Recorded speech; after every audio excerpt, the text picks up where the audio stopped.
A young man from Wuhan had an eerie encounter with long, pale legs at night. There have been so many fascinating stories in the past few days during group chats, but here's one that I find particularly jaw-dropping. The protagonist of this tale is Xiao Ju. At the age of 16, he and a group of friends were aimlessly wandering near the riverbank late at night. At a crossroads, a girl named Duo Duo inexplicably tripped and fell. After helping her up, the group decided to send her home first and then head to an internet cafe. The fall didn't seem serious, so no one thought much of it. However, a few days later, Duo Duo came to Xiaozhou with an unusual complaint. Strange things had been happening at her home since that night. Duo Duo lived on the 25th floor, with her parents working out of town, leaving her home alone. That night, she got home past midnight. While preparing for bed around 1 a.m., she heard the distinct sound of a basketball being dribbled loudly downstairs. Duang, duang, duang, duang. But when she looked out from her balcony, there was no one there. The next night, at around the same time, the dribbling sound returned. Once again, she looked outside but saw no one. This time, though, the sound eventually stopped, only for a knocking noise to start at her door. Alone and scared, she peered through the peephole, but the knocking stopped as soon as she did, and there was no one outside. The third night followed the same pattern. First the dribbling sound, then the knocking. Each time Duo Duo looked through the peephole, the knocking would stop, but no one was there. Panicked, she confided in her close friend, Xiao Ju. Being young and brash, they didn't consider telling her parents or calling the police. Instead, Xiao Ju and a group of his buddies vowed to help her.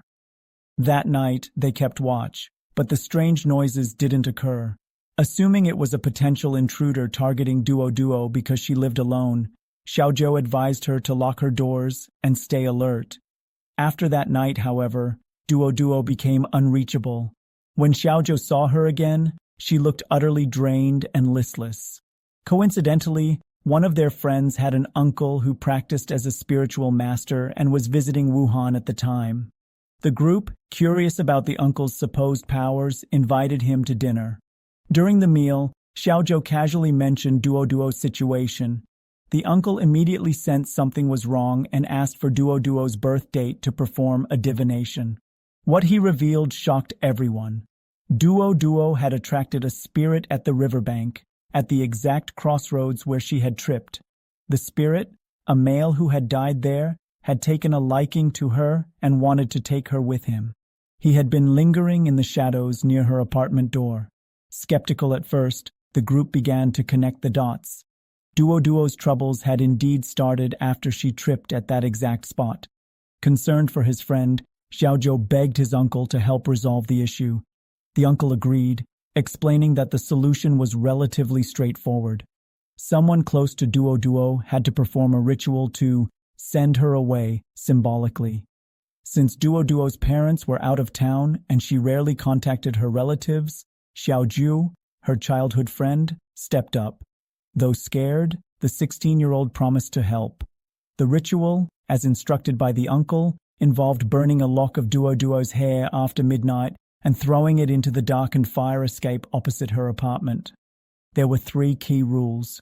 Do not trigger the motion sensor light, do not step into the fire escape, and most importantly, do not open your eyes. That night, Duo Duo handed Xiao Ju a lock of her hair, locked her door, and waited inside. Trembling, Xiao Ju crawled on the ground to the fire escape entrance, careful not to trigger the lights. He lit the hair, tossed it inside, but it was too light and didn't go far. Crawling closer, he gently blew it further in. Finally, it landed inside the darkened fire escape. Relieved, Xiao Ju sat back, then remembered he had forgotten to close his eyes. At that moment, 2 unnaturally pale legs, barefoot and dripping wet, emerged from the darkness of the fire escape, walking slowly toward the entrance. Frozen in terror, Xiao Ju scrambled backward as the motion sensor light flickered on. In that instant, the legs disappeared, leaving nothing but an empty fire escape.